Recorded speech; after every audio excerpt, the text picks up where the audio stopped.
Live students let me know please either the audio video clear. Live में जो बच्चे एक बार रिप्लाई करें, either the audio video clear.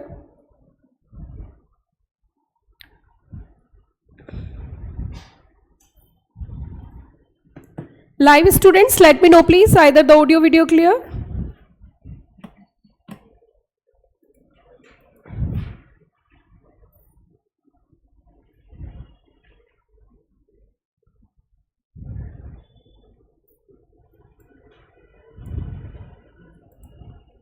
ठीक है जी। तो ये आपका फर्स्ट चैप्टर है। इससे पहले मैंने 2 बेसिक क्लास आपको कवर कराई हैं और बेसिक क्लास कवर करने के बाद हम अपने फर्स्ट चैप्टर पे पहुंचे हैं और हमारा फर्स्ट चैप्टर भी कभी नाम ही क्या है, बेसिक्स ऑफ कैपिटल मार्केट। मैंने कोशिश करी है कि स्टार्टिंग 2 क्लास में आपको ये सब क्लियर कर दूं कि हमें पढ़ना क्या है और पढ़ना क्यों है। जब हम रेगुलेटरी फ्रेमवर्क की बात करते हैं, रेगुलेटरी फ्रेमवर्क जो रेगुलेट करेंगे किसको, कैपिटल मार्केट को। अगर मैं कैपिटल वर्ड की व्याख्या करूं और कैपिटल वर्ड को डिस्क्राइब करूं तो कैपिटल का बहुत सिंपल मीनिंग होता है पूंजी। ठीक है, कैपिटल को अगर हम देखें तो यही बोलते हैं पूंजी। अगर कैपिटल की बात करें तो किसी भी बिजनेसमैन के लिए कैपिटल की जरूरत होती है। अगर बिजनेसमैन बहुत छोटा है उसे भी कैपिटल चाहिए और अगर बिजनेस बहुत बड़ा है तो उसे भी कैपिटल चाहिए। अब यहाँ पे हमें समझना ये है कि हम जो पढ़ेंगे वो इंडिविजुअल पॉइंट ऑफ व्यू से पढ़ेंगे, sole proprietorship point of view से पढ़ेंगे, कॉर्पोरेट्स पॉइंट ऑफ व्यू से पढ़ेंगे। तो मैं आपको क्लियर कर देना चाहती हूँ, हम यहाँ पे पढ़ेंगे कॉर्पोरेट्स पॉइंट ऑफ व्यू से, हम इंडिविजुअल पॉइंट ऑफ व्यू से यहाँ पर डिस्कशन नहीं करेंगे। अब जब कैपिटल की बात करते हैं तो हमने कहा जी कैपिटल का मतलब होता है पूंजी। तो यहाँ पे दूसरा वर्ड यूज किया गया है मार्केट। मतलब मार्केट का मतलब वो जगह होती है जहां पे जाके हमें वो सामान मिलता है। तो मतलब मार्केट में से हम पूंजी क्या कर सकते हैं, इकट्ठी कर सकते हैं। तो मेन चीज ये है कि जब भी कभी हम कैपिटल की बात करते हैं तो कैपिटल की अपनी एक रिक्वायरमेंट होती है। मतलब किसी भी बिजनेस की अपनी एक रिक्वायरमेंट होती है, वो लॉन्ग टर्म भी हो सकती है और वो शॉर्ट टर्म भी हो सकती है। उसे शॉर्ट टर्म के लिए भी चाहिए हो सकता है, जैसे आपने क्लास 12th में पढ़ा होगा वर्किंग कैपिटल। 2 बातें मैं आपके सामने बहुत अच्छे से क्लियर कर देना चाहती हूँ कि या तो चीजों को बहुत टफ बना लो या फिर चीजों को बहुत सिंप्लीफाई कर लो। मेरा ऑब्जेक्ट रहता है कि बच्चों को हर्डल्स क्रिएट ना करके चीजों को आसान किया जाए। कैसे चीजों को हम सिंपल कर सकते हैं, क्योंकि चीजें जितनी सिंपल होती है ना समझ भी उतनी ज्यादा आती हैं। बहुत टेक्निकल करके ना अच्छा तो लगता है देखने में लेकिन समझ कुछ नहीं आता है। तो हमने कहा सिंपल सी बात, हमने कहा जी बिजनेस में जैसे कि कैपिटल हमें सामान बनाने के लिए चाहिए। सामान बनाने के लिए जैसे कि हमें पता है कि हमारी कंपनी है और उसमें पेन की मैन्युफैक्चरिंग होती है और पेन बनने से लेके बिकने तक का समय जो है वो 3 महीने लगता है। इस दौरान बीच में हमें फ्यूल्स के लिए, हमें लेबर की सैलरी के लिए, वेजेस के लिए, इलेक्ट्रिसिटी के लिए कुछ पैसे चाहिए होते हैं और जो हमारा वर्क चलता रहे। तो इस कैपिटल को बोलते हैं वर्किंग कैपिटल। बहुत अच्छे से आप पढ़ के आए हो, इसे हम बोलते हैं working capital. You know very well, I know very well, working capital जो रिक्वायरमेंट है वो शॉर्ट टर्म है। तो इसका मतलब जब हम मार्केट सर्च करेंगे तो नीड के अकॉर्डिंग करेंगे कि हमें लॉन्ग टर्म के लिए चाहिए या हमें शॉर्ट टर्म के लिए चाहिए। तो कैपिटल मार्केट 2 तरीके की होती है। कैपिटल मार्केट में अगर देखें तो कैपिटल मार्केट में भी रिक्वायरमेंट के हिसाब से डिसाइड किया जाता है कि आपको कहां से फंड रेज करना है। ठीक है, तो सबसे पहले तो इसका भी एडवांस वर्जन देखें तो वो होती है फाइनेंशियल मार्केट। कौन सी मार्केट होती है, फाइनेंशियल, जहां पे फाइनेंस मिलता है, जहां पे पैसे मिलते हैं, जहां पे आप अपना प्रोडक्ट सेल कर सकते हो। तो फाइनेंशियल मार्केट को फिर इन्होंने 2 पार्ट में डिवाइड किया है, one is a money market and second one is a capital market. तो यहां पे जो पूरा डिस्कशन हमारा जो फोकस है वो किसके ऊपर है, कैपिटल मार्केट। ठीक है, अब देखो इसमें इन्होंने कहा कि कैपिटल मार्केट के लिए कौन कौन से रेगुलेशंस हैं, मतलब हिंदुस्तान के अंदर कौन कौन से कानून हैं जो कि आपको पता होने चाहिए। एक्ट नंबर 1, पहला एक्ट आपको स्क्रीन पे नजर आएगा, that is the securities exchange board of India and the act का नाम है 1992। शॉर्ट में हम बोलेंगे सेबी एक्ट 1992। सेबी एक्ट जो है वो लॉ क्यों है और इसका पर्पस क्या है, मतलब सेबी एक्ट क्यों बनाया गया है, किस पर्पस की वजह से उसे बनाया गया। सेबी एक्ट का मेन ऑब्जेक्ट है क्योंकि सेबी की जिम्मेदारी बहुत बड़ी है। जिम्मेदारी क्या है कि उसको इन्वेस्टर्स को प्रोटेक्ट करना है, जो सिक्योरिटीज मार्केट में होंगे उनको, मार्केट को रेगुलेट करना है, मार्केट को डेवलप करना है, प्रमोट करना है, और जो इंटरमीडियरीज हैं उनको रेगुलेट करना है। एक बड़ी जिम्मेदारी सेबी के ऊपर डाली गई। जब जिम्मेदारी बड़ी होती है तो आपके पास पावर्स भी बड़ी होनी चाहिए। मैं इसका बड़ा सटीक एग्जाम्पल आपको देती हूँ, सिंपल तरीके से आप समझना जरा। सपोज करिए आपको एक जिम्मेदारी दी गई कि आपके मामा जी के यहाँ पे फंक्शन है और फंक्शन वो कम्युनिटी हॉल में है, और कम्युनिटी हॉल के आसपास बड़े सारे बच्चे रहते हैं छोटे छोटे, ठीक है, जैसे थोड़ा सा गरीब तरीके के जो लोग रहते हैं सड़कों पे, वो बहुत रहते हैं। अब आपकी एक जिम्मेदारी सौंपी गई कि बेटा तुझे एक काम करना है, कोई भी बच्चा, छोटे छोटे जो बच्चे होते हैं ऐसे अंदर घुस जाते हैं तो थोड़ा वीडियो वगैरह खराब हो जाती है, तेरे को किसी भी बच्चे को अंदर नहीं घुसने देना। अब ये जिम्मेदारी सौंपी गई। अब आप जी बाहर खड़े हो गए ऐसे करके, वही फूल माला वाली लड़कियां भी खड़ी हैं, वो माला डाल रही हैं, आप भी एंजॉय कर रहे हैं, मेरे ऊपर भी डाल दे, आएगा एक दिन तो ऐसा मेरे ऊपर भी डलेंगी। अब वहां पे आप खड़े हो, अब आपने क्या किया कि बच्चे जो हैं वो बड़े तेज होते हैं, चंचल स्वभाव के होते हैं। अब जैसे ये तो ऐसे खड़े हैं और ये इधर देख रहे हैं तो बच्चे इनके पीछे से घुस जाते हैं, ठीक है। अब ये ऐसे देख रहे हैं तो बच्चे इधर से घुस जाते हैं, तो ये बच्चों के पीछे दूर तक भागे जाते हैं, और वो बच्चे निकल के आते हैं कहीं से, फिर दिखाते हैं आइसक्रीम खाते हुए, फिर भाग जाते हैं। ऐसा करते करते 6 बजे से शाम के 9 बज चुके हैं, और ये अपनी जिम्मेदारी पूरे अच्छे तरीके से निभा रहे हैं, पूरे एफर्ट्स लगा रहे हैं, बेचारे ने डिनर भी नहीं किया। लेकिन इनके मामा जी निकल गए, बेटा क्या कर रहे हैं यार तू, सारे बच्चे अंदर जा रहे हैं, तुम कर क्या रहे हो। इन्होंने कहा मामा इधर आ, बहुत देर हो गई, 1 घंटा हो गया मुझे दौड़ते दौड़ते, बच्चे मेरे समझ में नहीं आ रहे हैं। अब यहां पे आप मुझे बताइए, इनके मामा जी ने इनको जिम्मेदारी तो दी है, ठीक है, ड्यूटी तो लगा दी है, लेकिन इनको पावर्स नहीं है। अब इन्होंने कहा मामा जी आप इधर सुनिए कि हाँ, कि आपने मुझे ड्यूटी तो दे दी है लेकिन पावर नहीं दी। अब ये पूछते हैं किस तरीके की पावर चाहिए, तुम पावर दे दो ब्रॉड, कि अस्त्र शस्त्र कुछ भी प्रयोग करना है लेकिन बच्चा अंदर नहीं आना चाहिए। उन्होंने कहा जा तू जी ले अपनी जिंदगी। अब इन्होंने क्या किया, ये एक जगह खड़े हैं, इन्होंने पास में कुछ ईंट कंकड़ रख लिया और कुछ डंडे रख लिए। अब जैसे इन्हें दिखाई देता है दूर से बच्चा रहे, फेंक के मार देते हैं, और जैसे ही फेंक के मारते बच्चा बैक हो जाता है। अब इन्हें कुछ नहीं करना, ऐसे ही कभी इधर फेंक देते हैं कभी इधर फेंक देते हैं। एक इन्होंने वो ऐसे मारने वाले धरती मार बम होते हैं ना, वो भी रख रखे हैं, वहीं से दूर फेंक के मारते हैं। तो मतलब कुल मिला के ये है कि अब ये सक्सेसफुल हो गए। अब इन्होंने किसी भी आउटसाइडर को अंदर एंट्री करने नहीं दी, लेकिन इससे पहले ही अपनी ड्यूटी सही से निभा नहीं पा रहे थे। ऐसी सेबी है, सेबी ने गवर्नमेंट से कहा तुमने मुझे बड़ी बड़ी जिम्मेदारी दे दी है कि इन्वेस्टर को प्रोटेक्ट करना है। मान के चलिए कोई कंपनी जो है इन्वेस्टर्स के साथ चीटिंग कर लेती है, लोगों से पैसे इकट्ठे कर लेते हैं, उनके पैसे वापस नहीं करते, तो मैं क्या करूंगा। तो यहाँ पे गवर्नमेंट ने कहा तुम टेंशन मत लो, हम तुम्हें अस्त्र की पावर भी देंगे और शस्त्र की पावर भी देंगे। ये सारी तमाम तरीके की पावर्स जो दी गई हैं वो सेबी एक्ट के अंदर दी गई।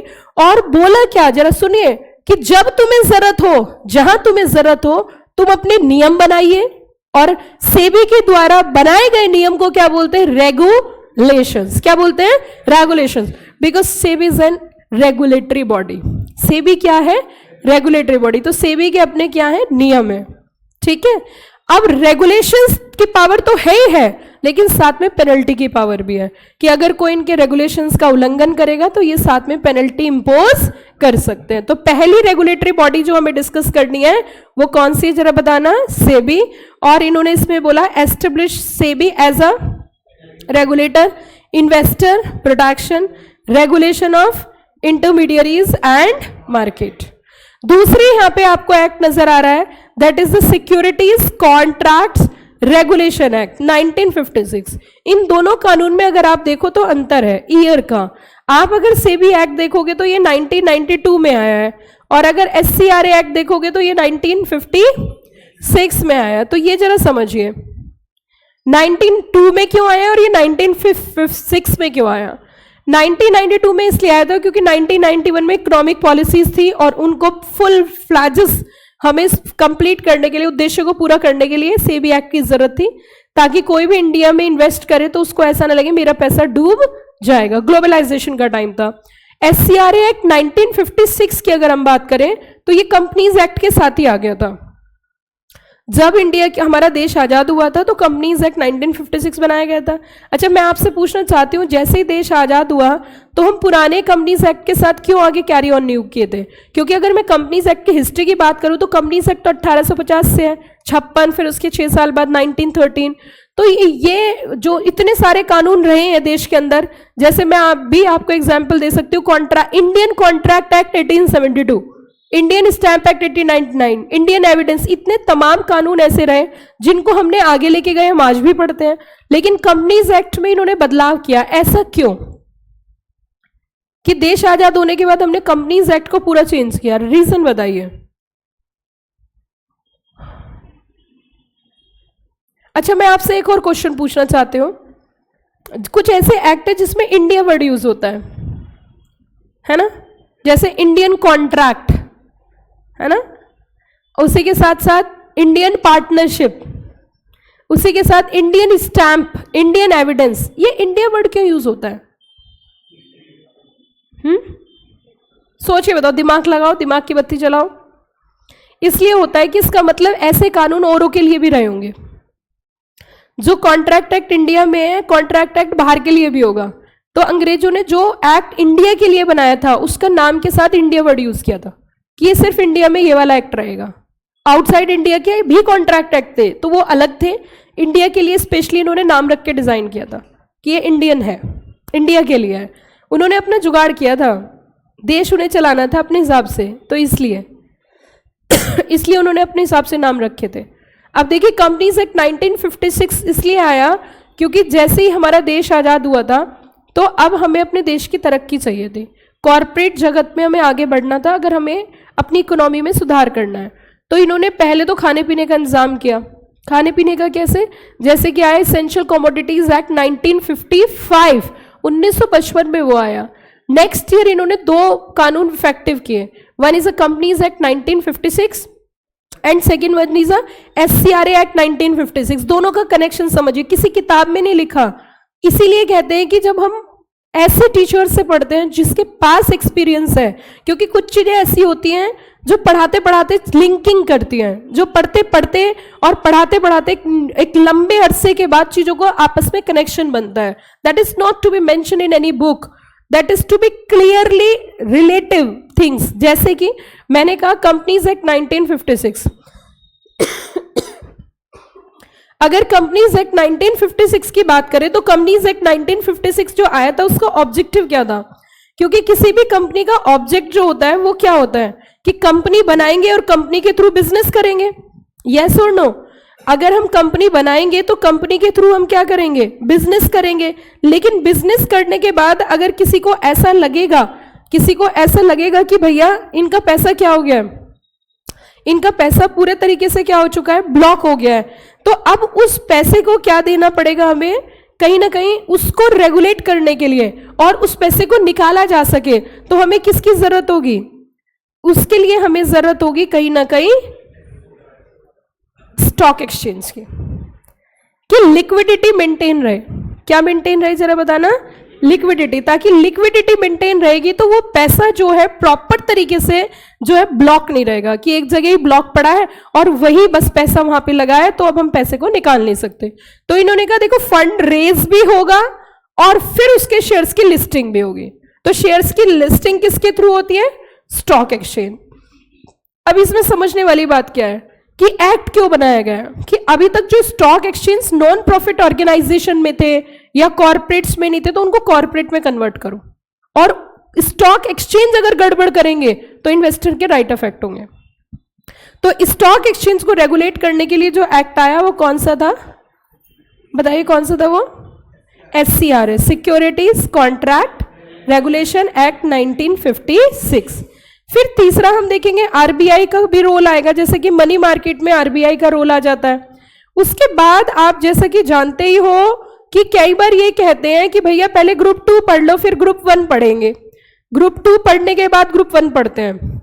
बहुत उल्टा हो जाता है, बहुत अपोजिट हो जाता है, क्योंकि ग्रुप 1 और ग्रुप 2 के पेपर्स में आपस में इंटरलिंकिंग बहुत ज्यादा है, आपस में इंटरसेक्ट करते हैं, कहीं ना कहीं कनेक्ट करते हैं। अगर नेक्स्ट हम कंपनीज एक्ट की बात करें तो आपको देखो एक चीज समझनी होगी, थैंक यू। अब नेक्स्ट क्या समझना होगा कि कंपनीज एक्ट 2013 की अगर हम बात करें तो कंपनीज एक्ट का मेन पर्पस क्या है? कंपनीज एक्ट का मेन पर्पस जो है वो कंपनी को बनाना, चलाना और वाइंड अप करना। तो इन्होंने कहा जहां जहां हमारे कंपनी को रेगुलेट करने की, जैसे शेयर इशू करने हैं, तो शेयर इशू करने की जो प्रोविजन है वो कहां पर मेंशन है? That is to be clearly mention in the companies act. Disclosures है, कॉर्पोरेट गवर्नेंस है, ऑडिट कमेटी है, डायरेक्टर अपॉइंटमेंट है, ये तमाम मुद्दे कहां पे दे रखे हैं? Companies act 2013। क्लियर? उसी के साथ साथ आगे हम चलते हैं। अब ये मैंने आपके साथ, इससे जो भी बच्चा इस क्लास को देख रहा है, इससे पहले 2 बेसिक क्लासेस मैंने ऑलरेडी पढ़ाई इस चैप्टर को पढ़ाने से पहले, और उन 2 बेसिक क्लास पढ़ने के बाद अगर आप इस चैप्टर को पढ़ोगे तो आपको बहुत अच्छी फीलिंग आएगी। उसके बाद इन्होंने एक नियम है यहाँ पे आईसीडीआर रेगुलेशन। आईसीडीआर रेगुलेशन का मतलब क्या है? Issue of capital disclosure requirement regulation. ये भी सेबी के द्वारा बनाए गए रेगुलेशन है। कोई भी फॉरेन पोर्टफोलियो इन्वेस्टर है वो भी सेबी के द्वारा बनाए गए रेगुलेशंस है जो फॉरेन पोर्टफोलियो को रेगुलेट करता है। उसी के साथ साथ ऑल्टरनेटिव इन्वेस्टमेंट फंड्स हैं, इसके कुछ रेगुलेशंस है। ये सिर्फ मैंने आपको 7 तरीके के कानून बताए हैं, 7 तरीके के एक्ट्स हैं जो कि जनरली यहाँ पे रेगुलेशंस में आएंगे। अब हम इसका पहला टॉपिक स्टार्ट करेंगे, that is the financial system in India. यहाँ पे सिंपली आप एक चीज देख रहे होंगे, इन नोट्स के अंदर जो कीवर्ड्स हैं वो मैंने अलग से डार्क कर रखे हैं, हाईलाइट कर रखे हैं। तो आप जब अपनी पढ़ाई करो तो हाईलाइटर से आपको अलग से कुछ नहीं लिखना, जो कीवर्ड्स डार्क है सिर्फ उसको हाईलाइटर से क्या करना है? आपको हाईलाइट करना है। अगर आप कलरफुल ले रहे हो तो अलग बात है, कलर बुक ले रहे हो, अगर आप ब्लैक एंड व्हाइट रखोगे तो उसमें क्या करना है? आपको हाईलाइट करना है। अब हम फाइनेंशियल सिस्टम की जब बात करेंगे, फाइनेंशियल सिस्टम इन इंडिया, तो देखो सुनो, जब हम फाइनेंशियल सिस्टम की बात कर रहे हैं तो इसकी डेफिनेशन देख लेते हैं। डेफिनेशन में आप देखोगे, मैंने आपके साथ पहले भी शायद डिस्कशन किया है फाइनेंशियल सिस्टम के बारे में। फाइनेंशियल सिस्टम का मतलब है एक अरेंजमेंट ऑफ फंड्स, जो कि जिसको पैसे की जरूरत है उस तक पहुंचना, किससे? जिसके पास एक्सेस फंड्स हैं। तो जनरली जो एक्सेस फंड्स होते हैं वो किसके पास होते हैं? हाउस होल्ड सेक्टर, है ना। अब जरूरी नहीं हाउस होल्ड सेक्टर ही हो। अब आप मेरी एक बात समझना, मैं यहाँ पे थोड़ा सा एडवांस जाऊंगी लेकिन आपको क्लियर रीजनिंग के साथ। हमने कहा जी अगर हम फंड रेज करने की बात करें तो फंड रेज कहां कहां से होता है? नंबर 1 सुनना जरा, फंड रेज तो हम आम जनता से भी करते हैं, फंड रेज तो हम बैंक से भी करते हैं, फंड रेज तो हम फाइनेंशियल इंस्टीट्यूशन से भी करेंगे, फंड रेज तो हम फॉरेन कंट्री से भी करेंगे, फंड रेज तो हम फॉरेन कंट्री के रेजिडेंट से भी करेंगे, फंड रेज तो हम फॉरेन कंट्री के बैंक से भी करेंगे। और उसी के साथ साथ अगर हम बात करें तो हमने कहा कि फंड रेज तो हम इंस्टीट्यूशन से भी करते हैं। जैसे मैं आपको एक छोटा सा एग्जांपल देती हूं और मैं यहां पे टर्म भी क्लियर करूंगी कि एक होते हैं रिटेल इन्वेस्टर्स, क्या बोला मैंने, और एक होते हैं आपके इंस्टीट्यूशनल इन्वेस्टर्स। क्या वर्ड यूज किया मैंने? इंस्टीट्यूशनल। अब ये इंस्टीट्यूशनल बिग इन्वेस्टर्स होते हैं, जैसे कि आपने देखा होगा जो लोग कंपनी में जॉब करते हैं उनका पीएफ डिडक्ट होता है, और पीएफ डिडक्ट होने के बाद वो इकट्ठा होता है। अब वो पैसा अगर जितना एम्प्लॉय ने दिया आप उसे लेके अगर बैठ भी गए तो उससे क्या फायदा हुआ? तो वो ऑर्गेनाइजेशन जो होती है, प्रोविडेंट फंड ऑर्गेनाइजेशंस जो होती है, उस फंड को फर्दर इन्वेस्ट करती है ताकि उस पर रिटर्न आती रहे। समझ रहे हो मेरी बात? मान के चलिए मेरा पीएफ डिडक्ट हो रहा है और मैं हर महीने 5,000 रुपए डिडक्ट करवा रही हूं, तो वो जमा हो जाता है। तो अगर एक साल में 5,000 के हिसाब से अगर देखा जाए तो कहीं ना कहीं आपका जो है 60,000 रुपए साल इकट्ठे हो रहे हैं, तो वो 60,000 नहीं रहेंगे, उनको इन्वेस्ट कर देते हैं। तो जो बड़े इन्वेस्टर्स होते हैं वो यही होते हैं, जैसे एम्प्लॉय प्रोविडेंट इंस्टीट्यूशंस हैं, तो ये अपने पैसे को इन्वेस्ट कहां करेंगे? ऑब्वियस सी बात है किसी बिजनेसमैन को देंगे, किसी कंपनी को देंगी, तो इनको बोला जाता है इंस्टीट्यूशनल इन्वेस्टर्स। एक और टर्म आगे चल के यूज होगा, क्वालिफाइड इंस्टीट्यूशनल बायर्स। क्या वर्ड यूज किया मैंने? क्वालिफाइड इंस्टीट्यूशनल बायर्स, जिसे हम बोलते हैं QIBs।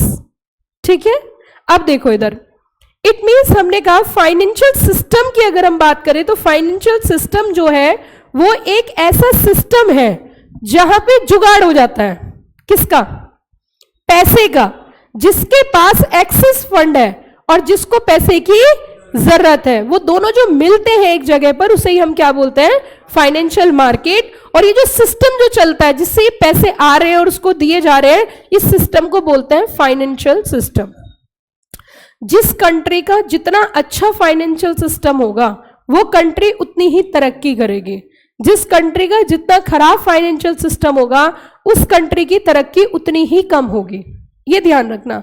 इट मींस जिस कंट्री का फाइनेंशियल सिस्टम स्ट्रांग होता है उस कंट्री की तरक्की भी स्ट्रांग होती है। अब इन्होंने कहा कि फाइनेंशियल सिस्टम जो है वो कई सारी चीजों पर टिका हुआ है, जैसे कि इसके क्या क्या कंपोनेंट्स होते हैं। तो मैं ये पूरी लाइन पढ़ूं तो अगर financial system is a set of institutional arrangement that mobilize surplus fund from saver and allocate them to those needing capital, जिसको कैपिटल की जरूरत है। इसके कंपोनेंट्स कौन कौन है? Number 1 is a financial market, number 2 is financial institutions, number 3 financial services, number 4 financial instruments या फिर एसेट्स। ठीक है, अब हमने कहा ये बताइए इसकी इकोनॉमी में रोल क्या है, मतलब what is the role of financial system economy. मैंने 1 मिनट पहले आपको यही बताया कि अब यहां पे दिक्कत समझिए क्या है। आप ये भी समझिए कि हमने कहा कि मैं अगर एज ए कॉर्पोरेट हूं और मुझे फंड्स की जरूरत है और मुझे पब्लिक ने पैसा दे भी दिया, अब आपको इस बात को आपको बताना है, पब्लिक ने कंपनी को पैसा दिया लेकिन कंपनी ने सारे पैसे को खा गई, स्कैम कर दिया। अब इससे इंपैक्ट क्या पड़ेगा? इससे सबसे बड़ा इंपैक्ट जाएगा इकोनॉमी पे। प्रेजेंट तो जाएगा ही, फ्यूचर भी जाएगा। ऐसा अगर लोगों के साथ गवर्नमेंट की प्रॉब्लम समझिए, गवर्नमेंट की दिक्कत क्या है?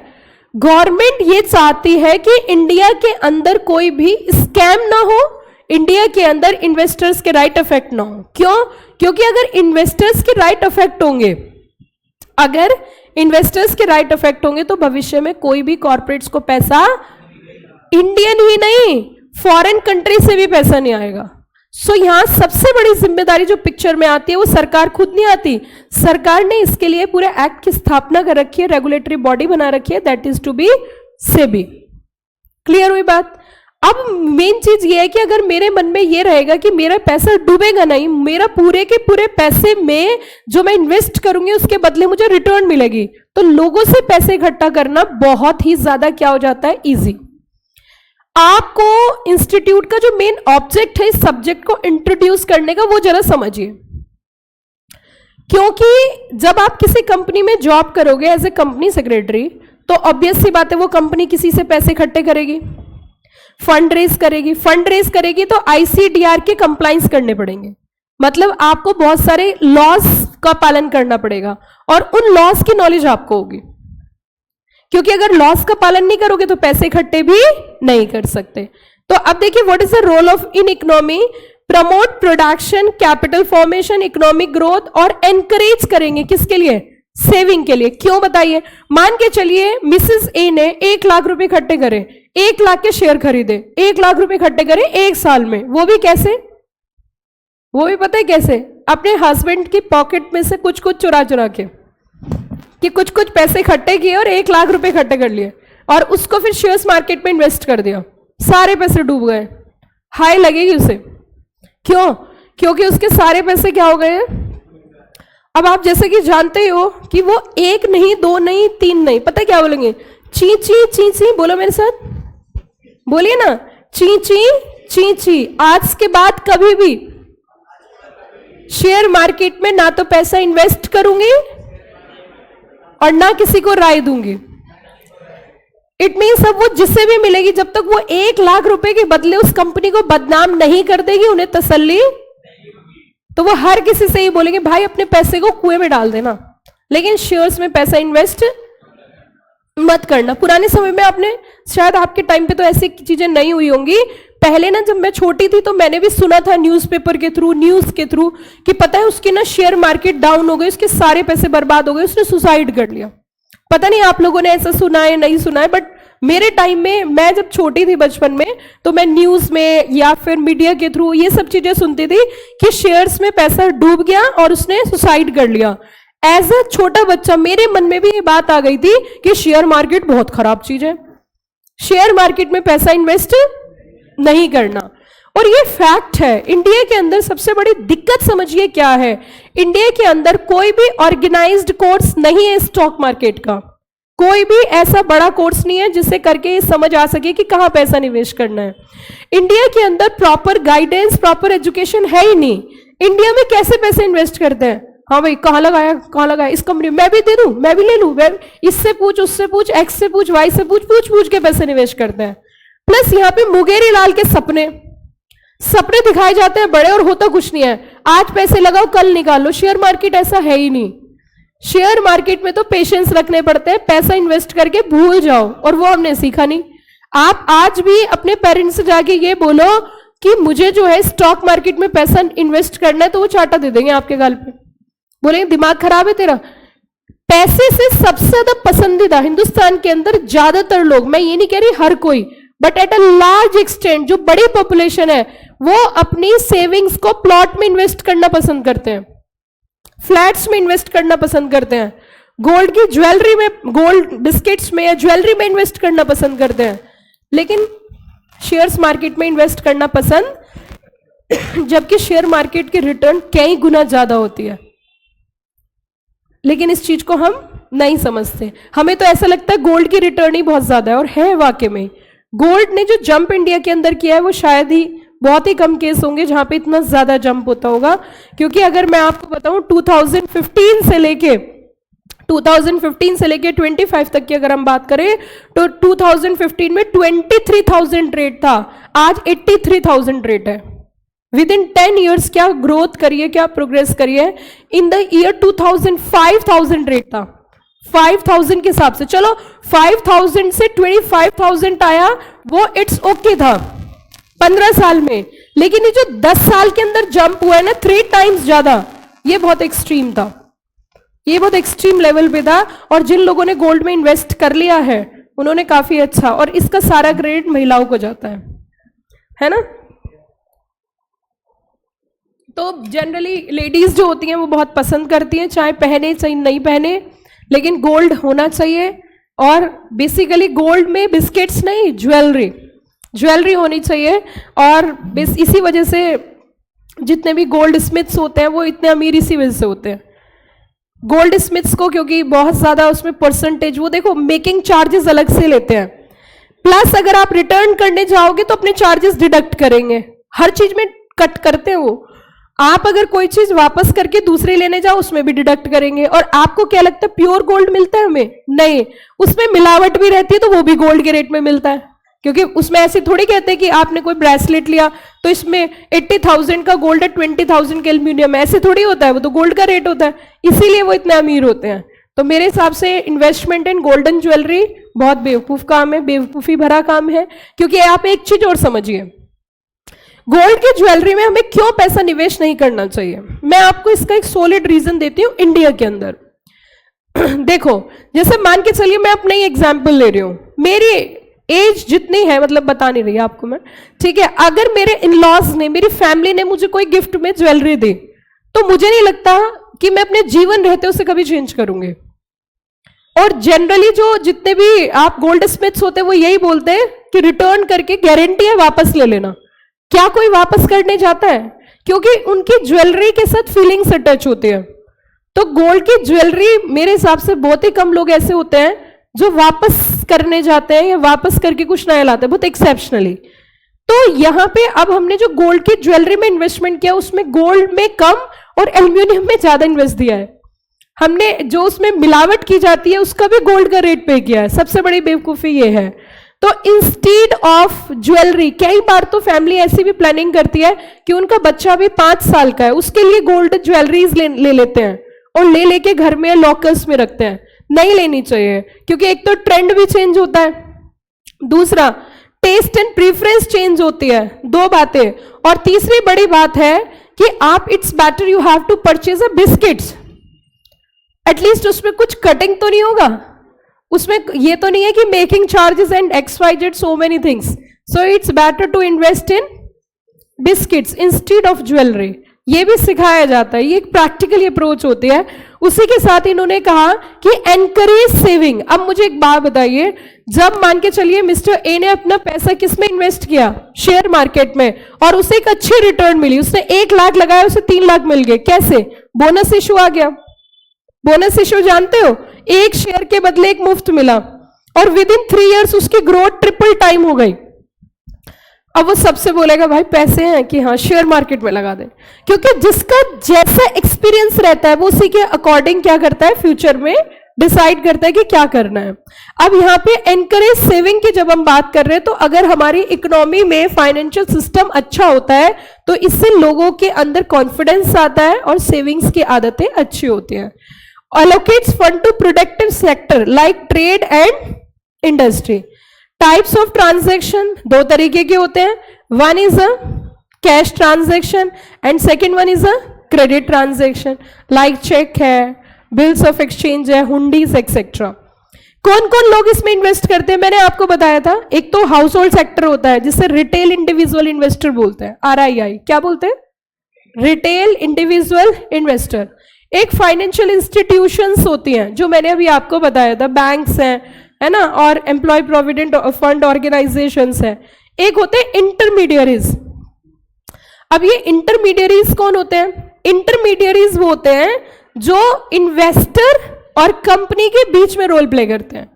जैसे अगर किसी को शेयर्स में ट्रेडिंग करनी है तो स्टॉक ब्रोकर के थ्रू होगी, तो स्टॉक ब्रोकर से आप, स्टॉक ब्रोकर के पास आपको जाना ही होगा, क्योंकि stock broker is a member of stock exchange, उसके बिना आप नहीं कर सकते। अब मुद्दा ये उठता है कि जो स्टॉक ब्रोकर है इज एन इंटरमीडियरी, ठीक है, स्टॉक ब्रोकर क्या मान लिया जाएगा, इंटरमीडियरी। अब जैसे कंपनी जब पहली बार पैसे इकट्ठे करती है तो उसे पूरा का पूरा आईपीओ बोलते हैं, उसे इनिशियल पब्लिक ऑफर। तो आईपीओ को मैनेज करने के लिए, कंप्लायंसेस वगैरह करने के लिए कई सारे इंटरमीडियरी अपॉइंट करने पड़ते हैं, जिसमें से एक होता है मर्चेंट बैंकर। क्या वर्ड यूज किया मैंने, मर्चेंट बैंकर। तो वो आगे चल के मैं बताऊंगी आपको ये सब किस में आ जाते हैं, हमारे इंटरमीडियरीज। आपको इलेक्ट्रॉनिक फॉर्म में शेयर्स परचेज करने हैं तो अगर आपको इलेक्ट्रॉनिक फॉर्म में शेयर्स परचेज करने हैं तो ऑब्वियस सी बात है कि जब आप इलेक्ट्रॉनिक फॉर्म में शेयर परचेज करोगे तो आपका अकाउंट होना चाहिए, जिसे हम डीमेट अकाउंट बोलते हैं। तो वो किसके पास होगा, डीपी के पास। तो DP is also an intermediaries, ठीक है। उसके बाद हम आगे चलेंगे, कौन कौन सी एक्टिविटीज इसमें इन्वॉल्व होती है, प्रोडक्शन, डिस्ट्रीब्यूशन, एक्सचेंज।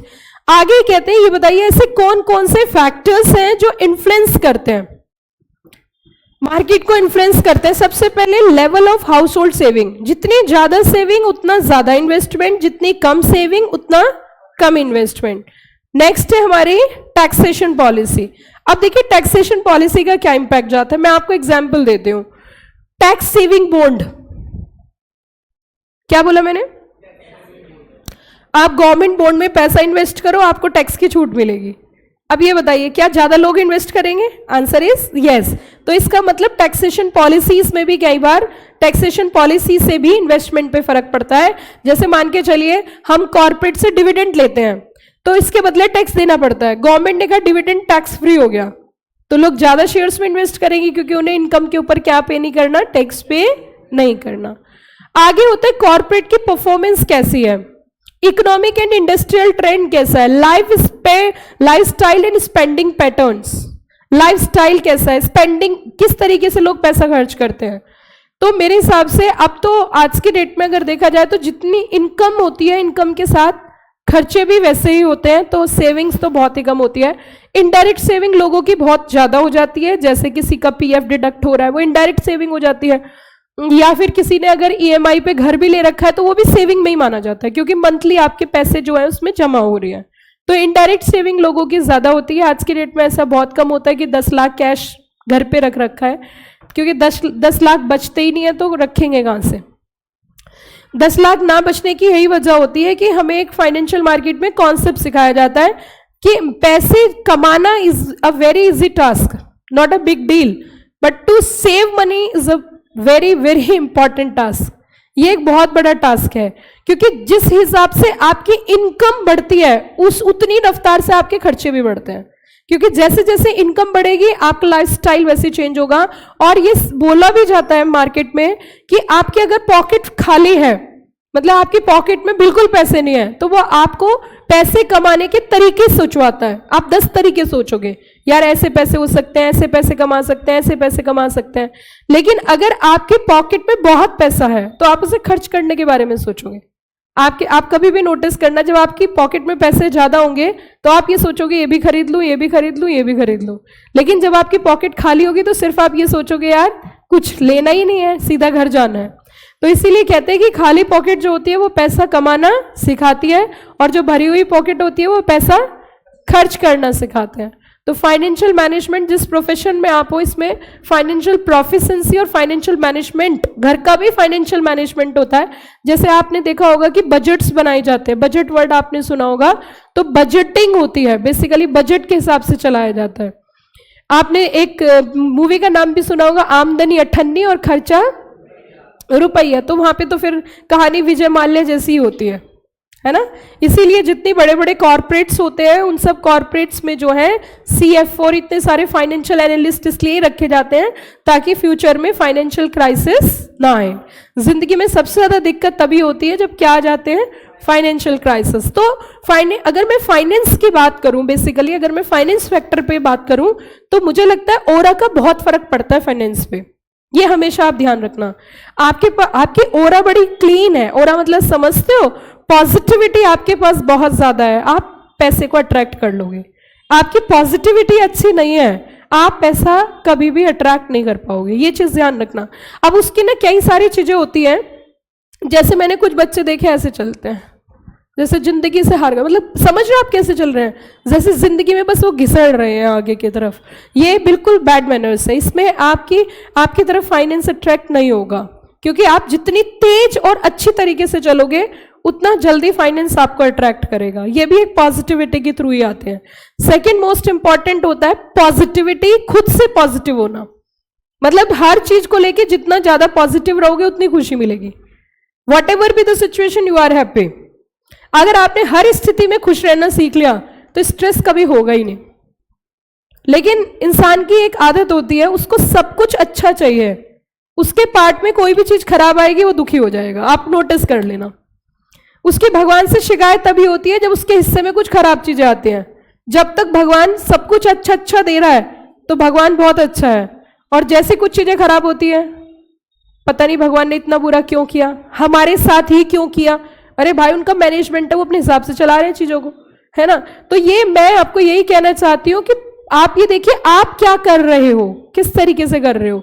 अब यहां पे आगे इकोनॉमिक इंडिकेटर की बात करेंगे, GDP growth, agriculture output and rainfall. कई बार क्या होता है, फसलें खराब हो गई, अचानक से बहुत बारिश हो गई, कहीं पर बाढ़ आ गई, उसका भी हमारी इकोनॉमी पे बहुत इंपैक्ट पड़ता है। क्यों इंपैक्ट पड़ता है इसका लॉजिक मैं बताती हूँ।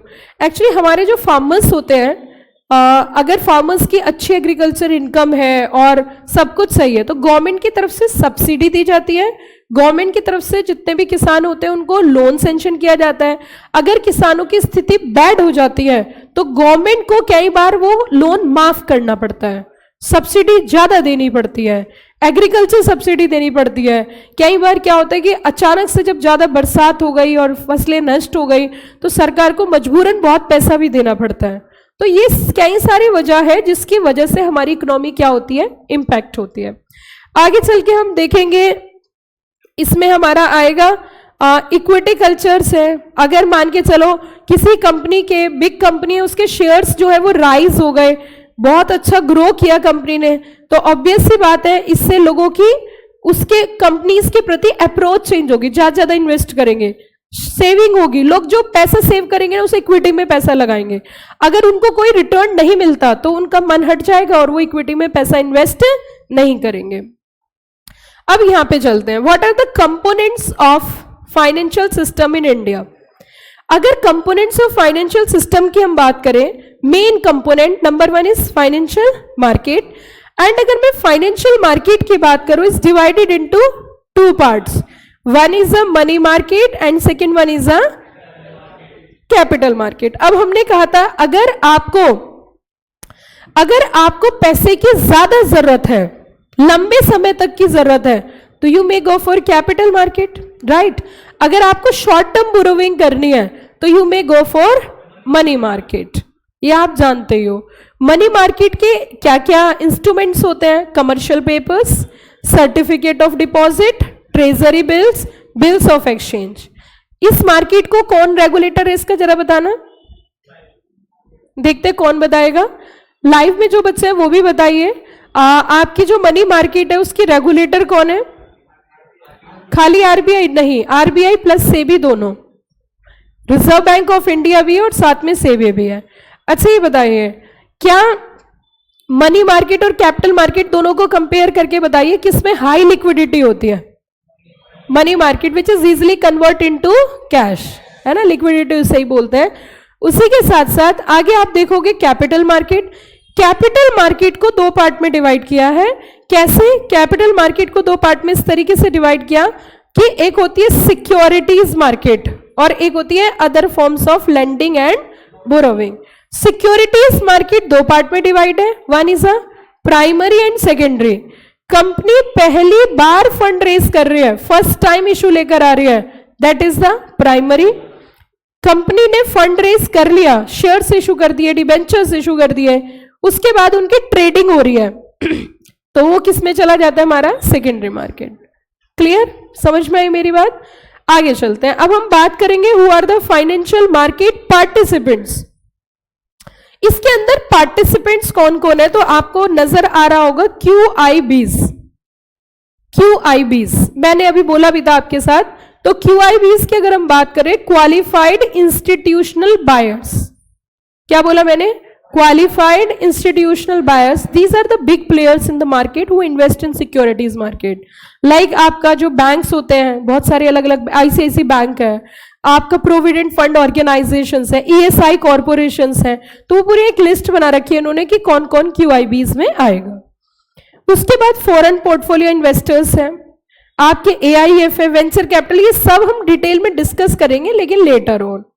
फाइनेंशियल इंस्ट्रूमेंट्स की अगर हम बात करें तो इसमें हमारा आ जाता है shares, debentures, bonds, IDRs, warrants. और ये क्या है जरा सुनो, हम दो तरीके से फंड रेज कर सकते हैं, इक्विटी या फिर डेट। ठीक है? अगर इक्विटी में, इक्विटी और डेट के बीच में डिफरेंस समझ लो कि जो लोग इक्विटी में पैसा इन्वेस्ट करते हैं, मतलब जो भी कोई इक्विटी में पैसा निवेश करेगा वो हमेशा पेशेंस वाला पर्सन होगा, उसके पास पेशेंस होंगे। क्यों उनके पास पेशेंस? इसलिए होते हैं क्योंकि जो इक्विटी में पैसा इन्वेस्ट करता है उसे ये रहता है कि मुझे जो रिटर्न मिलेगा वो लास्ट में मिलेगा, सारे खर्चे देने के बाद फिर मुझे रिटर्न मिलेगा। तो कुल मिला के हम कह सकते हैं कि उसमें हमारा क्या रहता है? पेशेंस वाले। It depends upon the nature of person. और जो डेट में पैसा निवेश करते हैं वो रिस्क नहीं लेते, वो रिजर्व नेचर के पर्सन होते हैं क्योंकि उन्हें फिक्स्ड इनकम चाहिए, तो उन्हें मिलता है फिक्स्ड इंटरेस्ट। क्या मिलता है? Fixed interest. क्लियर होगी बात? आगे देखिए क्या कहते हैं। तो हमने कहा फंड रेज इंडिया से भी कर सकते हैं, आउटसाइड इंडिया से भी। इंडिया से आप ऑनर्स फंड भी कर सकते हो और इंडिया से आप बोरोड फंड भी कर सकते हो, मतलब इंडियन फंड भी हो सकता है और बोरोविंग्स भी हो सकती है।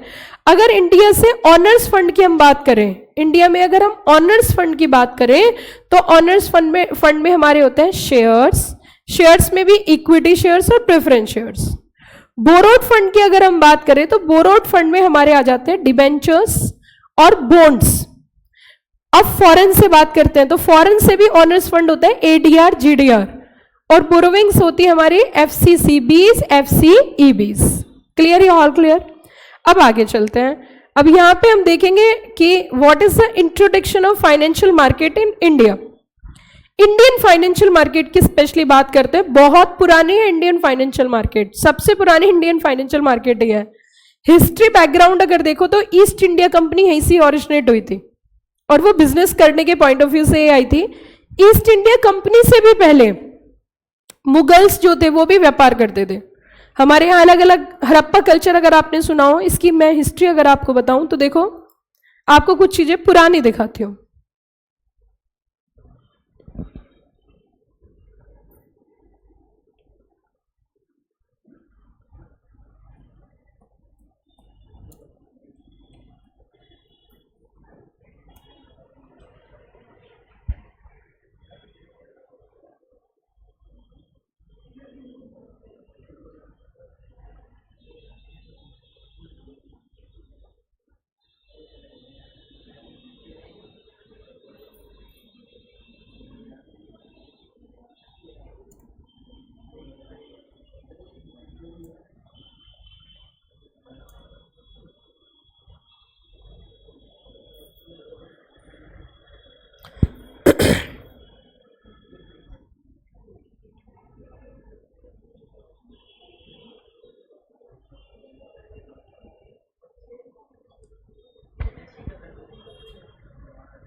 देखो मैं इसमें स्टडी कर रही थी, रिसर्च कर रही थी, तो देखो industrial sectors on the eve of independence, आप ये समझिए ब्रिटिश रूल से पहले ना हमारे यहाँ पे फैक्ट्री वैसे तो चलती नहीं थी कि हम कार बना रहे हैं, हम बाइक बना रहे हैं।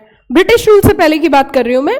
जब ब्रिटिशर्स आए तो वो तो खैर कॉर्पोरेट्स लेकर आए, लेकिन बिजनेस पहले भी होता था। बट हमारी जो, आपने सुना होगा कि हमारा जो देश है ना वो कृषि प्रधान देश है।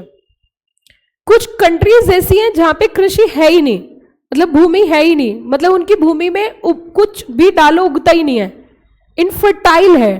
हमारे देश की भूमि इतनी अच्छी है, जैसे आपने एक गाना भी सुना होगा, मेरे देश की धरती सोना उगले उगले हीरे मोती। ये बात फैक्ट है वाकई में ही। तो आप देखिए यहाँ पे British rule, India was independent economy, it's major source of income was agriculture.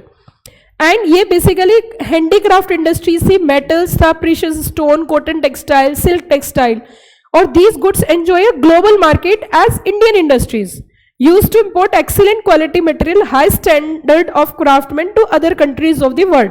मलमल का कपड़ा अगर आपने सुना हो, मतलब कपड़े पहनने वाले जो होते हैं ना, तो हमारे यहाँ पे क्या है कि ये जो मलमल होता है, मलमल आपने शायद नहीं सुना, वो सॉफ्ट तरीके का कपड़ा होता है, पहनने में बहुत अच्छा रहता है, कंफर्ट होता है बहुत। ये सब खेत में जो कपास होती है अलग अलग तरीके से फैब्रिकोट किया जाता है और फिर उसे कपड़ों में कन्वर्ट किया जाता है, अलग अलग तरीके का कपड़ा।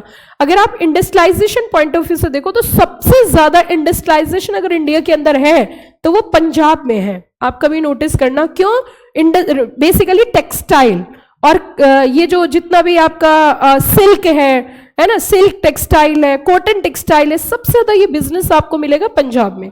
क्यों? क्योंकि वहां पे उनको रॉ मटेरियल इजिली अवेलेबल हो जाता है। इसीलिए ऑल ओवर इंडिया जो नंबर 1 सिटी है एक्सपोर्ट में, वो भी लुधियाना है। आप पढ़ोगे तो आपको पता चलेगा आगे चल के। तो ऐसा नहीं है कि हमारे इंडिया के अंदर धीरे धीरे फिर डाउनफॉल आया, यही सब चीजें देख के तो वो लोग हमारे देश में आए थे। भाई कोई तो चीज ऐसी हमारे देश के अंदर होगी जिससे उनको अट्रैक्शन हुआ, जिससे उन्हें लगा कि हमें इस कंट्री में राज करना चाहिए, कोई तो वजह होगी। क्यों उन्होंने कंपनी ही बनाई? क्योंकि उन्होंने बिजनेस से ही एंट्री करी थी और डंडों से बाहर गए हैं। फिर बिजनेस से, उन्होंने बिजनेस के थ्रू, पहले वो ईस्ट इंडिया कंपनी लेके आए थे कि हम सिर्फ कोलकाता में 3 जगह ही काम करते थे वो।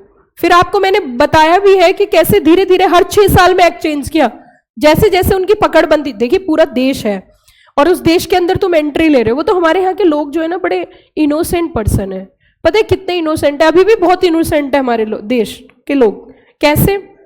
एक टाइम तो ऐसा भी था कि जब हमारे यहाँ पे वोटिंग्स होती थी ना, मैं नहीं थी उस टाइम लेकिन मैंने देखा है, उनकी फीलिंग्स देखी है। तो वो वोटिंग करने जब जा रहे हैं तो वो इस बेसिस पर जा रहे हैं ये इंदिरा गांधी का पोता है, बस यही फीलिंग है, क्योंकि वो इंदिरा गांधी को बहुत पसंद करते हैं। ये था हमारे देश के अंदर, इंदिरा गांधी जी को बहुत पसंद किया जाता था। आप अपनी ग्रैंडफादर ग्रैंड मदर से पूछना, कभी वो फैन थे इंदिरा गांधी जी के। तो वो वोट इसलिए डाल रहे हैं, राजीव गांधी को इसलिए वोट दे रहे हैं क्योंकि वो इंदिरा गांधी जी के लड़के हैं, बस। और कोई रीजन नहीं उनके पास, ओनली 1 रीजन, वो भी दिल से कनेक्टेड है, दिल का रिश्ता है जी, बस इसलिए वोट दे दिया। और इवन आप ये देखो, हमारे इंडिया की सबसे बड़ी दिक्कत, अब तो खैर फिर भी हम बहुत बेहतर स्थिति में हैं और लोगों को समझ में आने लगा है कि विकास क्या होता है। विकास मतलब लड़का नहीं है कोई, विकास और प्रगति का भी आप सोच रहे 2 बच्चे हैं, तो विकास और प्रगति का जो एक्चुअल में जो पैदाइश हुई है वो हुई मोदी जी के टाइम पे है। अब आप ये मत समझना मोदी जी के 2 बच्चे, एक विकास एक प्रगति, नहीं। विकास मतलब डेवलपमेंट। तो हमारे देश की जो पूरी रूपरेखा चेंज हुई है, and specially in infrastructure development. I am not a promoter of BJP, मैं ऐसा नहीं है कि उनको प्रमोट कर रही हूं, बट हम एजुकेशन सेक्टर से हैं, हम वही चीज बताते हैं जो एक्चुअल में सही है, क्योंकि हम बुक्स में पढ़ते हैं। तो जितना रैपिड इंडस्ट्रियलाइजेशन बीजेपी गवर्नमेंट में हुआ, ये आज से नहीं है और ये पहले से ही है। आप कभी नोटिस करना, जितने भी हमारे देश के गांव थे, तो गांव जो होते हैं वो मेन सड़कों से दूरी पर होते हैं, तो वहां तक ना उनको कनेक्टिविटी रोड्स नहीं होती। तो गांव वालों ने क्या करी थी कि शहरों में कस्बों में जाने के लिए अपने हिसाब से कच्ची सड़कें बना रखी थी। तो अब उसमें दिक्कत क्या होती थी कि जब तक हम ट्रैक्टर से चल रहे हैं, मतलब जैसे गांव वालों के पास ट्रैक्टर है, ये जनरल लोग पैदल चल रहे हैं, ये साइकिल से चल रहे हैं, मान के चलो साइकिल फंस गई तो पैदल उतर के चल लिए, तब तक तो ठीक था। लेकिन जैसे ही अब गांव वालों के पास बाइक्स आने लगी या गाड़ियां आने लगी, अब उसमें बड़ी दिक्कत होती थी। दिक्कत कैसे होती थी? मान के चलिए कोई लड़का है, अपनी वाइफ को लेने के लिए उसके गांव में पहुंचा और वो गाड़ी लेके पहुंचा। अब आप जानते हो जो अपनी ससुराल जाते हैं तो सब सूट वूट पहन के जाते हैं, अब वो भी अच्छा सूट वूट पहन के गया, कच्ची सड़कें है, बारिश हो गई, जुलाई का महीना है, अब वहां पे गाड़ी फंस गई। अब बेचारा उन्हीं कपड़ों से वो गाड़ी को धक्के मार मार के निकाल रहा है, उसके कपड़े पूरे खराब हो गए, वो गाड़ी को वापस, गाड़ी को भी छोड़ दिया, लड़की को भी छोड़ दिया, मुझे जाना ही नहीं, है ना। तो अब इट मीन्स अब इतनी बुरी हालत थी कि अगर जुलाई के मंथ में बारिश हो जाती है तो जो गांव से शहर तक लोग पहुंचते हैं, कस्बों तक लोग पहुंचते हैं, वो पहुंच ही नहीं पा रहे क्योंकि इतनी कीचड़ और इतना सब कुछ है। तो इस चीज को ध्यान में रखते हुए अटल बिहारी जी के टाइम पे हमारे देश के अंदर योजना चली थी, प्रधानमंत्री ग्राम सड़क परियोजना। आप नोटिस करना, बोर्ड लगे हुए हैं। और उस योजना के तहत कनेक्ट किया गया था जितने भी कस्बे हैं, जितने छोटे छोटे गांव हैं, उनको कैसे रीच करना है, कस्बों से कैसे मेन रोड से कनेक्ट करना है। और उसी की वजह से आज की डेट में जितने भी गांव हैं सबको सड़कों से जोड़ा गया। आप अभी भी बोर्ड लगा हुआ होगा, आप देख सकते हो। इसी के तहत आप अब देखिए, मुंबई और दिल्ली जो एक्सप्रेस वे बनाया है, उससे जो रफ्तार हमारे देश को मिलेगी, उसका रीजन क्या है? क्योंकि बॉम्बे में पोर्ट है, वहां पे हमारी शिप से सामान आता है, और दिल्ली में आसपास कहीं पर भी पोर्ट नहीं है। अब जो वो स्पीड बनेगी, जो ट्रक को पहले 15 दिन लगते थे, 10 दिन लगते थे, अब वो 3 दिन में ट्रक वहां से वहां पहुंच जाएगा सामान लेके। तो इससे हमारी कंट्री को ग्रोथ मिलती है, इकोनॉमिकली स्ट्रांग होते हैं हम। ऐसा नहीं है इकोनॉमिकली स्ट्रांग नहीं होते। अब कुछ जेलसी लोग ये कहते हैं, अरे यार इतनी बढ़िया सड़क तो है लेकिन टोल बहुत लगता है। चाहे वो 1000 रुपए का पेट्रोल खराब कर दे, डीजल खराब कर दे, टाइम खराब कर दे, लेकिन टोल में पैसा देना नहीं चाहता। तो मेन चीज यही है ना कि इकोनॉमिकली हम कैसे ग्रो होंगे। तो यहाँ पे अब एक चीज और समझिए, हमारे सामने दिक्कत क्या थी। जैसे कि हम कोई रोड या इंफ्रास्ट्रक्चर डेवलप कर रहे हैं, जैसे रीसेंट एग्जांपल मैं आपको देती हूँ, दिल्ली टू देहरादून एक्सप्रेसवे। अब क्या है कि जैसे इतना बड़ा एक्सप्रेसवे, लगभग 200 किलोमीटर का एक्सप्रेसवे बनाना है, 160, 70, 80 या 200 जो भी है, तो उसको बनाने के लिए पैसा कहां से आए? गवर्नमेंट ने, इंडियन गवर्नमेंट ने एक मॉडल निकाला, that is a public private model, public private partnership. आप अब जब भी कभी कोई रोड का इंफ्रास्ट्रक्चर डेवलप होता है तो किसी एक कॉन्ट्रैक्टर को नहीं दिया जाता, उसको पार्ट्स में दिया जाता है, और उसमें पब्लिक प्राइवेट पार्टनरशिप रहती है। मैं आगे चल के आपको इन्वाइटीज पढ़ाऊंगी, उसमें भी हम देखेंगे इंफ्रास्ट्रक्चर इन्वेस्टमेंट ट्रस्ट, इन्वाइटीज जो है किस तरीके से हमने लोगों के पैसे से ही लोगों का डेवलपमेंट किया है, ये हमें देखने को मिलेगा। इन्वाइटीज हम पढ़ेंगे, जो जितना इंफ्रास्ट्रक्चर आज आपको नजर आता है, आज के डेट में हिंदुस्तान यहां तक पहुंच चुका है। मैं पूरा आपको सिक्योरिटीज मार्केट में बताऊंगी कि पहले हमारे यहाँ पे फ्लैट की रेंज 50 लाख से लेके 1 करोड़ रहती थी। मतलब अगर किसी ने 1 करोड़ का कोई फ्लैट नहीं खरीदता था, 1 करोड़ का विला खरीदते थे। अगर किसी को 1 करोड़ रुपए निवेश करने हैं तो वो कहते हैं 1 करोड़ फ्लैट में, इससे अच्छा तो मैं घर खरीद लूंगा। आज की डेट में 14 करोड़ के फ्लैट्स इंडिया के अंदर हैं, flat not a villa. 14 crore 15 crore तक के विलास इंडिया में हैं। फ्लैट तो 1 करोड़ से स्टार्टिंग भूल ही जाइए, लेकिन 15 करोड़ अगर आपके पास है तो उस टाइप के भी फ्लैट्स आपको मिल जाएंगे। क्यों, कहां से आए ये पैसा? ये सब हमारा ही पैसा है और इन्वेस्ट हो रहा है। लेकिन अब हमारे देश के अंदर सिक्योरिटीज मार्केट और बनाए गए रेगुलेशंस बहुत अच्छे हैं, जिसकी वजह से ट्रांसपेरेंसी मेंटेन हो रही है। आप इसमें देखोगे हिस्टोरिकल बैकग्राउंड, तो हमारे यहाँ पे ऐसा नहीं है। इंडियंस जो होते हैं वो बहुत हार्डवर्किंग होते हैं, बस उनके साथ एक ही दिक्कत है, सबसे बड़ी दिक्कत है कि वो दिल से बहुत बच्चे होते हैं। अगर कोई बच्चा क्लास के अंदर बैठ के पढ़ रहा है, उसके दोस्त का फोन आ जाए, भाई तेरी बहुत जरूरत है, मुझे जल्दी आ जा, वो बुक करेगा बंद और निकल जाएगा।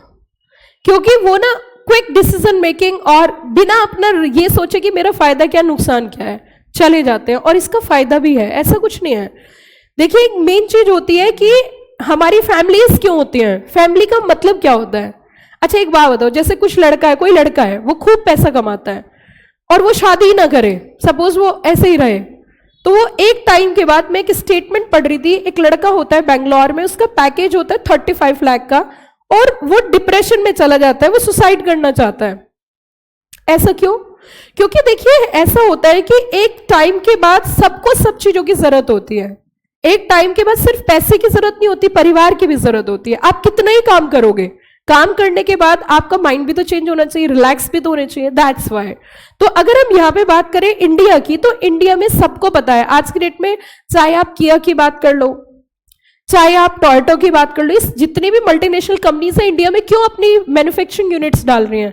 क्योंकि उन्हें पता है यहाँ पे स्कोप है। क्यों स्कोप है? क्योंकि India is the fastest growing economy, fastest growing economy है। और यहां पे फास्टेस्ट ग्रोइंग इकोनॉमी तो है ही है, साथ में यंग पॉपुलेशन है। आप एक बात बताइए, कोई 90 साल का आदमी है या 80 साल का आदमी, वो रॉयल एनफील्ड खरीदेगा कि वो अब 90 साल का व्यक्ति है रॉयल एनफील्ड पे घूम रहा है? नहीं ना। लेकिन 20 साल का लड़का है, 21 साल का लड़का है, अब वो 21 साल का अगर, तो वो तो रॉयल एनफील्ड की तरफ जाएगा ना। तो इसीलिए इसी वजह से वो तो नई कार खरीदेगा। देखिए, सामान खरीदने का भी अपना एक टाइम होता है, तो उन्हें पता है कि पॉपुलेशन क्या है, बहुत ज्यादा यंग है। जापान की बात करें, चाइना की बात करें, आपको पता ही है कितनी प्रॉब्लम है। इंडिया की बात करें, India is a fastest growing economy. हमें पता है कि हम यहां पे लोग, कंपनीज आएंगी तो प्रॉफिटेबिलिटी बढ़ेगी। क्यों? क्योंकि टर्नओवर बढ़ेगा। क्यों? क्योंकि पॉपुलेशन है। तो इन्होंने कहा अगर हम हिस्ट्री की बात करें, Indian capital market are over 200 years old. और मैंने आपको बताया अंग्रेजों से पहले हमारे यहाँ पे जो मेन व्यापार होता था वो टेक्सटाइल का, कॉटन के बिजनेस का, इवन स्पाइसेस का। कुल मिला के क्रक्स में बताऊं, जो एग्रीकल्चर सोर्स है, जो एग्रीकल्चर से हम प्रोड्यूस कर सकते हैं, चाहे वो व्हीट हो, ग्रेन्स हो, है ना, ड्राई फ्रूट्स हो, इवन फ्रूट्स हो, है ना। तो ये सब चीजें हमारे यहाँ पे बहुत ज्यादा बिकती थी। आगे कहा फिर अर्ली डेवलपमेंट स्टार्ट हुआ बॉम्बे से। एक्चुअली बॉम्बे में ना बनियान ट्री था, उसके नीचे बैठ के कुछ लोग व्यापार करते थे, बनियान ट्री के नीचे। अब आप कह रहे हो बनियान ट्री के नीचे बनियान पहन के लोग बिजनेस करते थे? नहीं, it's a tree name basically. Around 200 to 250 brokers are there were active in late 19th century and key milestone, तो उसी का वहीं पर ही फाउंड हुई थी ये बॉम्बे स्टॉक एक्सचेंज। फिर इनकी रिकॉग्निशन हुई 1957 में। बताओ क्यों हुई 1957 में? क्योंकि 1956 में SCRA एक्ट आया था जो कि स्टॉक एक्सचेंज को क्या करता था, रेगुलेट। तो इनको जो मान्यता दी गई थी वो दी गई थी 1957 में। 1956 में SCRA एक्ट आया जो स्टॉक एक्सचेंज को रेगुलेट कर रहा था। Switch to electronic trading. फिर उसी के साथ साथ अब इलेक्ट्रॉनिक ट्रेडिंग की तरफ हम बढ़े और आगे अगर हम बात करें, बिकम इंडिया की ये फर्स्ट लिस्टेड स्टॉक एक्सचेंज थी in India in 2017। Global position की बात करें, अगर ऑल ओवर वर्ल्ड की हम बात करें, तो हमारी जो BSE थी 6th लार्जेस्ट स्टॉक एक्सचेंज थी in the world by trading turnover. Trading turnover point of view से वर्ल्ड की 6th। ऐसे तो आप जब फाइनल में आओगे तो आप फॉरेन स्टॉक एक्सचेंज पढ़ोगे, एंड नेस्डेक स्टॉक एक्सचेंज है, लग्जमबर्ग स्टॉक एक्सचेंज है, मैनी फॉरेन स्टॉक एक्सचेंजेस जहां पे ट्रेडिंग होती है। आज के डेट में हमारी Indian companies foreign stock exchange पे भी ट्रेड कराती है अपने shares. New York stock exchange, Nasdaq stock exchange, Luxembourg stock exchange, कई सारे स्टॉक एक्सचेंजेस हैं। आगे आप देखो इसमें role of financial market, trade of securities, transfer of funds, creation of investment opportunities. And participants क्या थे कि जिनके पास सरप्लस फंड्स है उनको इन्वेस्ट करना किसके अंदर, सिक्योरिटीज, ताकि उन्हें क्या मिल सके, रिटर्न। देखिए पुराने लोगों के पास ऑप्शन नहीं थे। मैं आपको एक तरीका, एक और बात बताती हूँ, शायद आप इस चीज को लिंक कर पाओ। पुराने समय में जिनके पास पैसा होता था वो पता है पैसे को कैसे इन्वेस्ट करते थे, लोगों को ब्याज पर देते थे, ठीक है। और आपको कुछ सीरियल्स में आप देखते हो एक मुनीम टाइप का आदमी होता है, अपनी तिजोरी खोलता है, उसके ऊपर ऐसे करके सब कुछ लिखा होता है ना, ओम कुबेराय नमः। तो वो उसमें से तिजोरी में से पैसे निकालते हैं, देते हैं और फिर ब्याज लेते हैं। ऐसा भी कर सकते हैं कि हम ब्याज पे पैसे देके भी रिटर्न ले सकते हैं, वो भी एक अच्छा स्रोत है। लेकिन यहां सक्सेसफुल नहीं है हम। क्यों सक्सेसफुल नहीं है? आपने दिल्ली में किसी को ब्याज पे पैसे दिए, वो आदमी नहीं रहा दिल्ली में, साफ, अब पैसे भी गए और ब्याज भी गए। That is unorganise basically. अगर आपके पैसे लेके, और जनरली ऐसा होता है, मुझे नहीं पता आप लोगों का कैसा एक्सपीरियंस है, लेकिन जैसे कि मैं फाइनेंशियल मार्केट में पढ़ती रहती हूँ, अनऑर्गेनाइज सेक्टर में सबसे बड़ी दिक्कत है पैसा कभी भी आपका क्या हो सकता है, डूब सकता है। जैसे आपने देखा होगा कि महिलाएं भी फाइनेंशियल मैनेजमेंट बहुत अच्छा करती है और वो पैसे को बड़ा अच्छा जोड़ लेती है। तो ये एक कमेटी सिस्टम होता है, कमेटी में मंथली पैसा कुछ डाला जाता है, किटी पार्टी टाइप होती है, वहां पैसे इकट्ठे होते हैं। अब वो क्या करते हैं कि पैसे वहां पे फंड तो रेज कर लेते हैं, मेल मेंबर्स भी ऐसे करते हैं, कमेटी सिस्टम होता है। और कभी कभी ऐसा होता है एक व्यक्ति जिसके यहाँ कमेटी डाली वो सबके पैसे लेके भाग जाता है और फिर वो गायब भी हो जाता है पूरे तरीके से। फिर कहते तुझे शराब लगेगा, तू हमारे पैसे लेके भाग गया। That is unorganise sector. हमें ऐसी जगह पैसा निवेश करना ही नहीं चाहिए। हमें पैसा निवेश करना चाहिए जहां पर कोई रेगुलेटर हो, फॉर एग्जाम्पल जस्ट लाइक अ सेबी, ताकि उससे पैसे वसूल तो कर सके, पनिशमेंट तो दे सके। उसी के साथ साथ what are the functions of financial market, financial market के फंक्शंस क्या हैं? तो पहला फंक्शन आपको बहुत आसानी से समझ में आ गया होगा, that is the mobilisation of saving. अच्छा ये बताइए, जो फोन होता है आज की डेट में, जो आपके पास फोन है, उसे मोबाइल क्यों बोलते हैं? अब तो कम बोलने लगे लोग, अब तो फोन ही बोलते हैं खाली। जब नया नया स्मार्टफोन भी नहीं बोलते, अब तो फोन ही बोलते हैं। पहले मोबाइल बोलते थे, क्यों? जब लैंडलाइन का कल्चर था ना, तो उस समय मोबाइल बोलते थे, क्योंकि उस समय किसी किसी के पास ही मोबाइल होता था, बाकी सब लैंडलाइन से काम चलाते थे। खुद फैमिली मेंबर्स नहीं, अड़ोसी पड़ोसी भी एक ही लैंडलाइन से काम चलाते थे। जैसे किसी को बात करनी है तो किसी पूरे गली में किसी एक के यहाँ लैंडलाइन नंबर है, तो जितने छोटे बच्चे होते थे ना, उनको बड़ा शौक रहता था फोन उठाने का।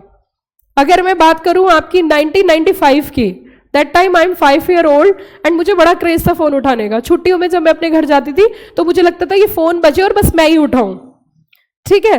तो 1995 में दैट टाइम लैंडलाइन सिस्टम्स होता था, तो लैंडलाइन फोन्स रहते थे, और आसपास के किसी को भी बात करनी है तो उसी लैंडलाइन पे होती थी। तो एक बार तो फोन आता था कि उसको बुला दो, फिर उसको रखो, फिर बुलाने जाते थे आपका फोन आया है। तो बच्चों को जनरली यही काम होता था, तो उस समय बोलते थे मोबाइल।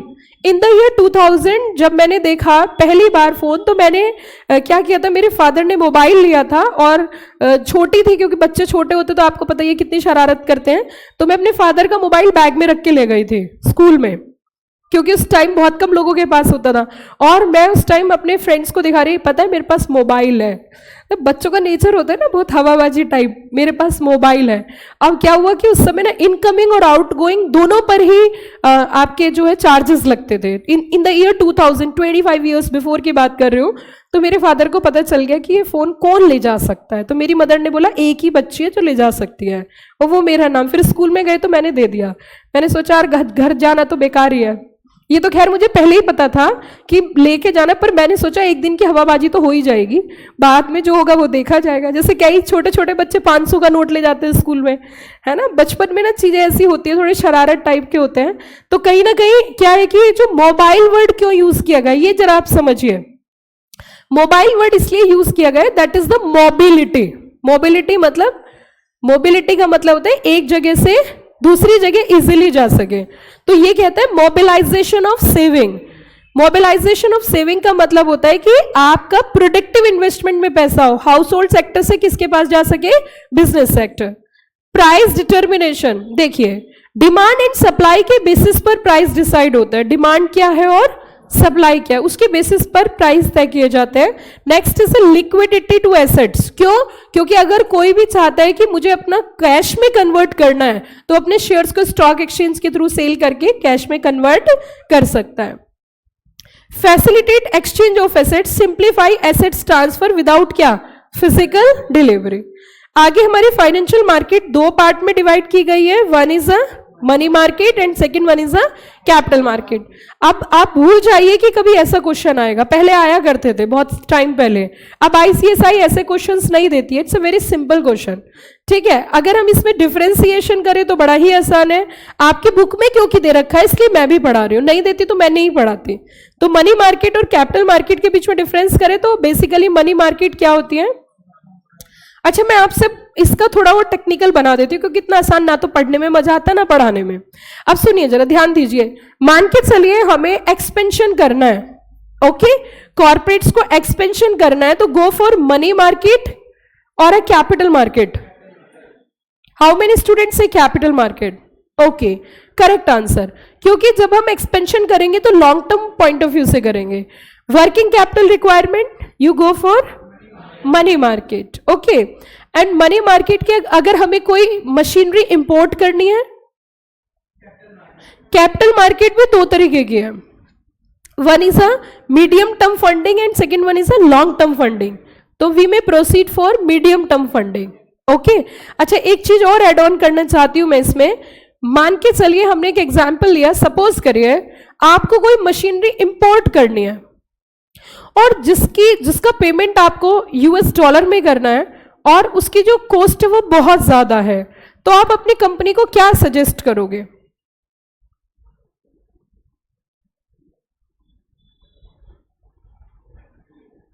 रेंट पे लेना, वो सिंपल तरीका भैया, रेंट पे ले लो। और क्या सजेस्ट करना चाहोगे? देखो, अगर कभी भी हमें एक्सपेंशन करना है, मैं इसका तरीका बता रही हूं, या हमें बेसिकली मॉडर्नाइजेशन करना है, या कोई मशीनरीज में इन्वेस्ट करना है, या होली ओन सब्सिडरी सेटअप करनी, सुनिए ध्यान से, या होली ओन सब्सिडरी सेटअप करनी है, तो कंपनीज ऐसी सिचुएशन में पता है क्या करती है कि फंड जो रेज करती है वो बाहर से ही करती है, मतलब फॉरेन कंट्री से ही फंड रेज करेंगे, जिसको बोलते हैं एडीआर। एडीआर मतलब अमेरिकन डिपॉजिटरी रिसीट।